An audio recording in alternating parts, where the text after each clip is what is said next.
একটা মন ভালো করার খবর নিয়ে আসছে। তবে এই প্রথমবারের মতন যে আওয়াজ উঠেছে, এই আওয়াজটা যদি বলবৎ থাকে, যদি ছড়িয়ে পড়ে, তাহলে ভদ্র একটা রাষ্ট্র যখন ডাইরেক্ট অ্যাকশনে চলে যায়, তাহলে বুঝতে হবে যে না, এই ভদ্রলোক যেহেতু খেপছে, নিশ্চয়ই ওই মানুষটা খারাপ।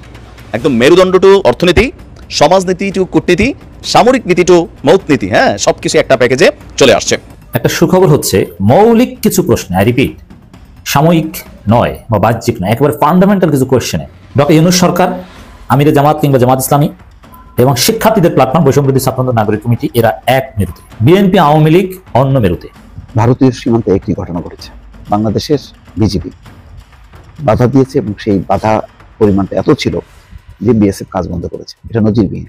তার মানে বুক দেখাতে হবে। সেই বুক দেখানোর কাজটা আজকে কিন্তু করলো বিজিবি। ফেসবুক আইডি গুলা হ্যাকারদের হাতে চলে গেছে। বাংলাদেশের অন্তর্বর্তীকালীন সরকারের সকল ব্যক্তিদের ফেসবুক আইডি গুলা হ্যাকারদের হাতে কেন গিয়েছে, আর হ্যাকাররা কেনই বা হ্যাক করেছে, সেই কথা সরাসরি হ্যাকারদের মুখ থেকে আপনাদের সামনে এখন তুলে ধরবো এমন ভাষায়, মানে আমি আর কোন সেনাপ্রধানকে লাস্ট কয়েক টার্মে যারা ছিলেন কথা বলতে দেখিনি। মানে একদম কলিজা ভরে গেছে, মনে হচ্ছে ইয়েস, এইরকমই বলা উচিত। কারণ ডক্টর ইউনূসের কাছে কি করে ভারত আবারও মার খাচ্ছে?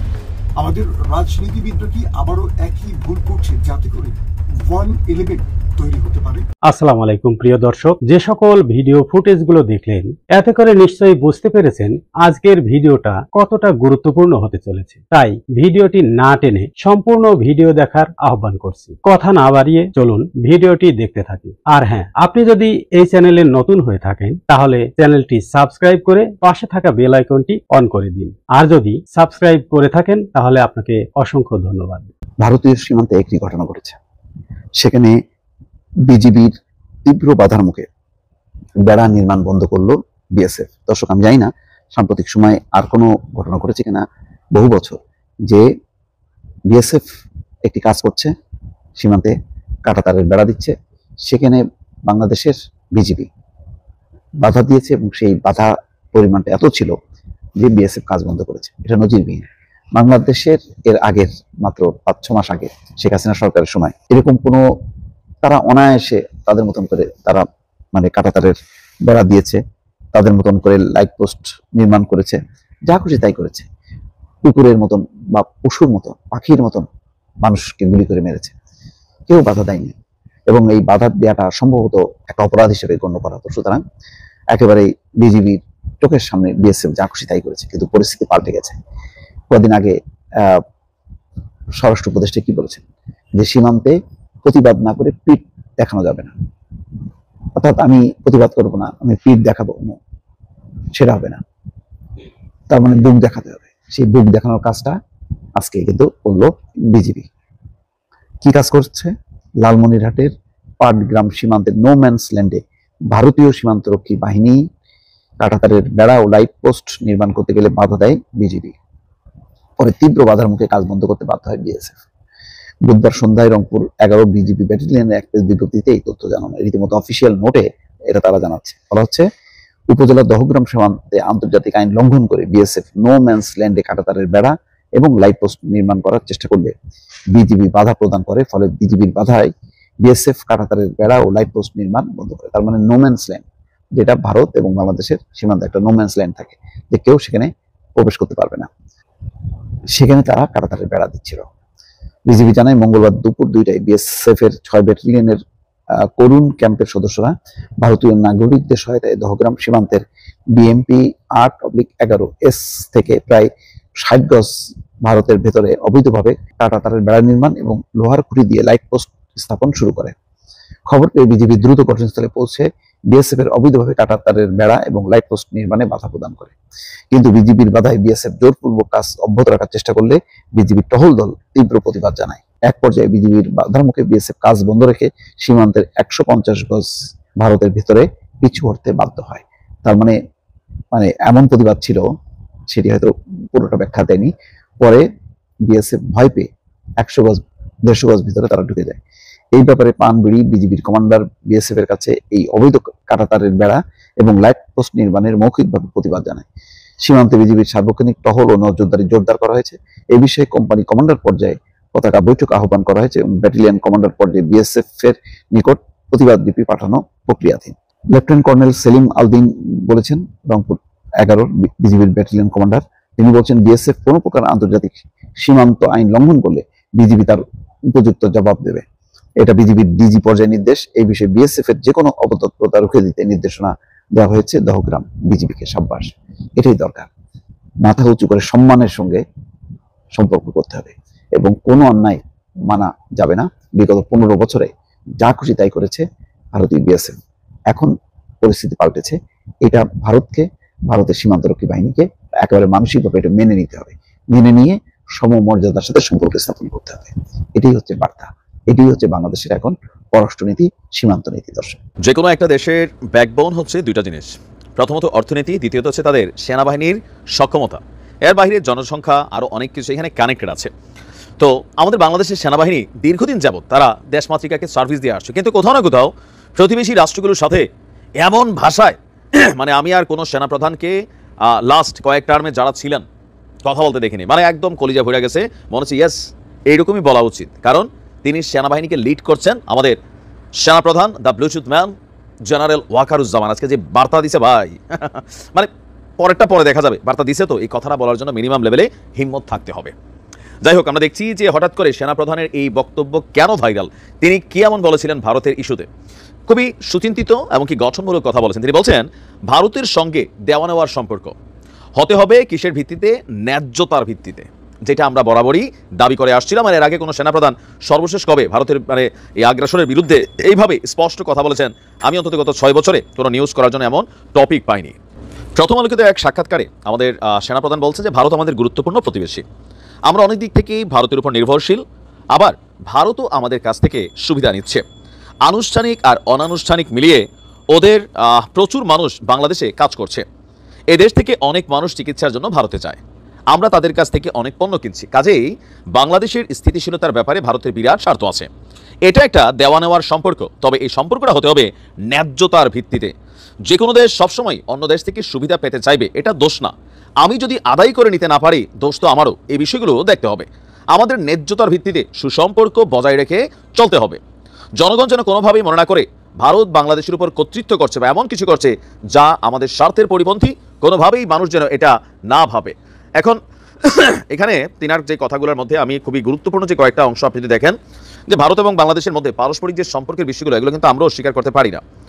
বাংলাদেশের স্থিতিশীলতার জন্য ভারতের যেমন সহযোগিতা দরকার, আবার ভারতের স্থিতিশীলতার জন্য বাংলাদেশের সহযোগিতা দরকার। দুই দেশই একে অন্যের উপর ডিপেন্ডেবল। তো আমাদের সেনাপ্রধানের যে বক্তব্যটা ন্যায্যতার ভিত্তিতে, আর পৃথিবীর প্রত্যেকটা দেশই চাইবে সুবিধা নিতে, তিনার এই কথাগুলো কিন্তু যথেষ্ট গুরুত্বপূর্ণ, অর্থবহ। এখন আমার স্বার্থটা যদি আমি নিজে জলাঞ্জলি দিয়ে দেই, তো অন্য দেশ তো নিবেই, এটা তাদের দোষ না। এটা যে কোনো রাষ্ট্রই তাদের রাষ্ট্রের স্বার্থে অন্য দেশ থেকে টেকনিক্যালি চাপ দিয়া পারুক, মিষ্টি কথায় পারুক, আদর করে পারুক, সোহাগ করে পারুক, জাদু মনু সোনা ডাইকা পারুক, যতটুকু স্বার্থ তার আদায় করা দরকার এটা সে যেভাবে আদায় করুক, এটা সে করতে পারে। এখন দোষ হচ্ছে আমি কেন দিচ্ছি। আমি যদি না দিই, আমি যদি নিজের অধিকারটা বুঝে না নিতে পারি, তাহলে তো ভাই যারা নিচ্ছে তাদের দোষ না। এখন এতদিন পর্যন্ত এটা কেন দোষ ছিল যে আমাদের রাজনৈতিক সরকারগুলো জনগণের উপর আস্থা না করে প্রতিবেশী রাষ্ট্র, বিদেশি শক্তি, তাদের উপর কিন্তু আস্থাশীল। এটা বাস্তব। বিএনপি গত 17 বছর কেন আসলে তারা পারেনি শেখ হাসিনার সরকারের পতন করাইতে বা মাঠে নাইমা প্রটেস্ট করতে? একটাই কারণ, জনগণের উপর তাদের যে ভরসার জায়গাটা হালকা ছিল। তারা চলে গেছিল আমেরিকার কাছে, আরও বিভিন্ন জায়গায় কন্টিনিউ এই কাজগুলো করেছে। কিন্তু ছাত্রদের ইস্যুটার পর আবার মানুষের মধ্যে একটা ফ্যাক্ট ক্রিয়েট হচ্ছে যে না, বিদেশি কোনো শক্তি টক্তি আসলে দেশকে কন্ট্রোল করে না, কোথাও না কোথাও দেশের জনগণ।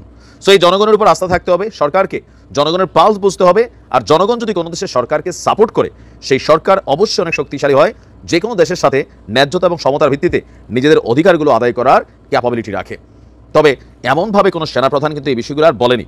ভারতের বিভিন্ন ধরনের হুমকি ধামকির এগেনস্টে তিনি কিন্তু সুন্দর ভাষায় যেটা বুঝানোর সেটা বুঝাই দিয়ে গেছেন। ভয়ঙ্কর সংবাদ, ফেসবুক আইডি গুলা হ্যাকারদের হাতে চলে গেছে। বাংলাদেশের অন্তর্বর্তীকালীন সরকারের সকল ব্যক্তিদের ফেসবুক আইডি গুলা হ্যাকারদের হাতে কেন গিয়েছে, আর হ্যাকাররা কেনই বা হ্যাক করেছে, সেই কথা সরাসরি হ্যাকারদের মুখ থেকে আপনাদের সামনে এখন তুলে ধরার আগে আপনাদেরকে যেই কথাটা বলতে চাচ্ছি সেটা হলো, উপদেষ্টা ফারুকীকে কেন উপদেষ্টা থেকে বাদ দেওয়া হলো না, সেই ক্ষোভে তারা হ্যাক করছে বর্তমান অন্তর্বর্তীকালীন সরকারের উপদেষ্টাদের এবং বৈষম্য বিরোধী ছাত্র আন্দোলনের নেতৃত্ববৃন্দের।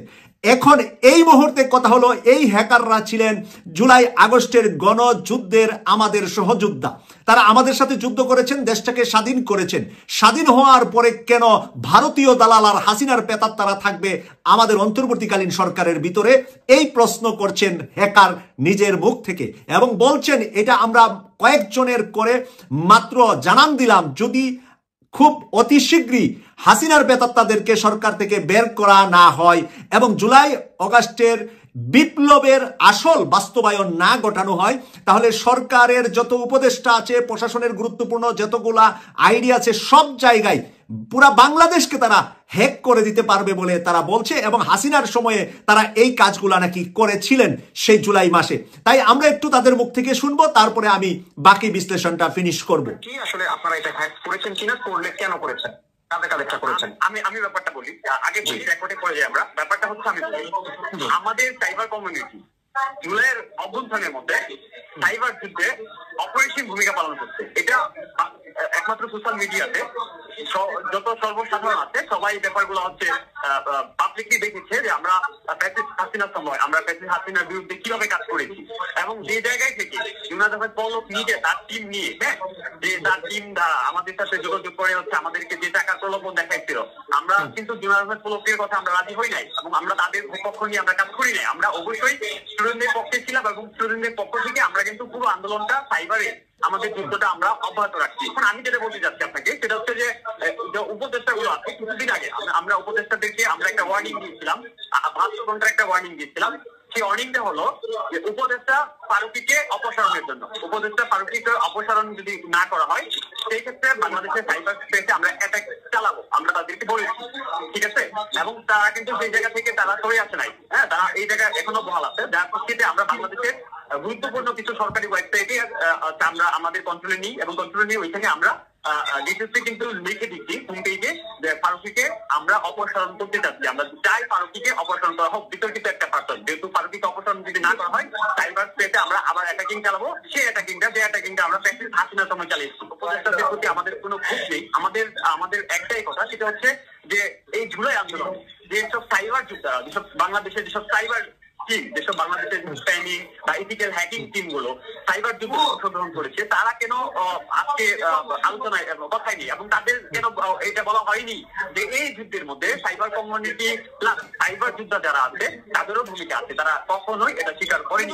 সাইবার যোদ্ধাদের ক্ষোভের বিষয়টা আপনারা তার মুখ থেকে শুনলেন। সরাসরি বাংলাদেশের একটি বেসরকারি টেলিভিশন তার সাক্ষাৎকার নিচ্ছিলেন, তার সাক্ষাৎকারটি সরাসরি টেলিভিশনে প্রকাশ হয়েছে এবং আপনারা বিভিন্ন টেলিভিশন, বিভিন্ন মিডিয়াতে ইতিমধ্যে অনেকে শুনেছেন তাদের কথাগুলা। এখানে বলেছেন যে আমরা যে ফ্যাসিস্ট হাসিনার বিরুদ্ধে যুদ্ধ করেছিলাম, সাইবার যোদ্ধা ছিলাম, তাদের নাম সরকার এখনো স্বীকৃতি দেন নাই কেন, এটা একটা তাদের খুব। আরেকটা হলো উপদেষ্টা ফারুকীকে যতদিন পর্যন্ত অপসারণ করা না হবে ততদিন পর্যন্ত তারা সেই যুদ্ধ চালিয়ে যাবে। তাহলে এক ফারুকীর জন্য কি বাংলাদেশ অচল হয়ে যাবে? আর এই সাইবার যোদ্ধাদেরকে আমি ব্যক্তিগতভাবে আজকে তাদেরকে আমি ধন্যবাদ দেওয়া ছাড়া কিন্তু আর কোনো উপায় নেই আমার কাছে। কারণ এই সাইবার যোদ্ধারা যদি হাসিনাকে বিতাড়িত করার জন্য মাঠে কাজ করে থাকে, সাইবারে হেল্প করে থাকে, এবং তারা এটাও এখানে উল্লেখ করেছেন যে তারা নাকি আমরা যারা আন্দোলন সংগ্রামে জড়িত ছিলাম আমাদের বক্তব্যগুলা বেশি বেশি করে ছড়িয়ে দেওয়ার জন্য তারা নাকি কাজ করেছে সাইবারের মাধ্যমে। আর হাসিনার সরকার যাতে করে আমাদের আইডিগুলা বন্ধ করতে না পারে সেটাও তারা টেকেল দিয়েছে আমাদেরকে। তাহলে পুরা যুদ্ধটার ক্ষেত্রে সাইবারের নেটওয়ার্কের ভিতরে, সোশ্যাল মিডিয়ার ভিতরে যারা ইঞ্জিনিয়ার হিসাবে কাজ করেছে তারাই সাইবার অ্যাটাককারী। তাই এই ইঞ্জিনিয়ারদেরকে মর্যাদা দেওয়া আমাদের সকলের দরকার। আমার হৃদয় থেকে তাদের জন্য ভালোবাসা তৈরি হয়েছে তার মুখের কথা শুনে। প্রিয় দর্শক, আপনাদের কেমন লেগেছে তার মুখের কথা শুনে? আপনাদের মন্তব্য কেটিভি 24 এর কমেন্টস করে আপনারা লিখবেন। প্রিয় দর্শক, আমরা ফারুকীর মতন একটা নোংরা একটা অপদার্থকে উপদেষ্টা বানিয়ে দেশটাকে কি আমরা ধ্বংস করে ফেলবো? এখন সাইবার অ্যাটাক মানিটা কি? কয়েকজন উপদেষ্টাকে করে দেখালেন তারা করতে পারেন, আর বলেছেন যে যদি ফারুকীকে না করা হয় তাহলে আমরা অ্যাটাক আস্তে আস্তে বাড়াতে থাকবো। তাই বাড়াতে গেলে কি হবে? দেশ অচল হয়ে যাবে। দেশের প্রশাসনের সর্বোচ্চ লেভেলে তারা সাইবার অ্যাটাক যখন করবে, দেশের মানে বিভিন্ন দেশের বিভিন্ন মন্ত্রণালয় বিভিন্ন কিছু কিন্তু সাইবার অ্যাটাক হয়, এতে অনেক কিছু ধ্বংস হয়ে যেতে পারে। তাই সেই জায়গা থেকে সাইবারে যারা আমাদের জন্য এই যুদ্ধে কাজ করেছিলেন তাদেরকে সরকারের পক্ষ থেকে সম্মাননা দেখিয়ে এবং তাদের দাবিগুলা মেনে আমাদের এই গণতান্ত্রিক দেশে 24-এর বিজয়ীদের যেই স্বপ্ন, সেই স্বপ্নকে তারা লালন করছে এবং স্বপ্নকে বাস্তবায়ন করা পর্যন্ত তারা সাইবারে সেভাবে কাজ করে যাবে বলে তাদের মুখ থেকে আমরা শুনলাম। আমরা আশা করি সরকারের টনক নড়বে। এই কথা শোনার পরে আসিফ নজরুলের গাদ্দারিও শেষ হয়ে যাবে। যে কোনো সময় তারা আসিফ নজরুলকে উল্টিয়ে উলঙ্গ করে দিবে। কিন্তু আমরা যতটুকু এখন বুঝতে পারলাম যে ফারুকী সহ আরো যারা একটা গ্যাং আছে, আওয়ামী লীগের যে গ্যাংটা আছে ভিতরে, ওই গ্যাংটা যদি সোজা না হয়ে যায় তাহলে সোজা করে ফেলবে তারা যে কোনো সময়। প্রিয় দর্শক, সম্পূর্ণ ভিডিওটি দেখার জন্য আপনাকে ধন্যবাদ। ভিডিওটি দেখে কি উপলব্ধি করতে পারলেন তা কমেন্টে লিখুন। ফিরছি আগামী কোনো ভিডিওতে নতুন কোনো টপিক নিয়ে। ততক্ষণ পর্যন্ত ভালো থাকবেন, সুস্থ থাকবেন, এই শুভকামনায় আজ এ পর্যন্তই। আল্লাহ হাফেজ।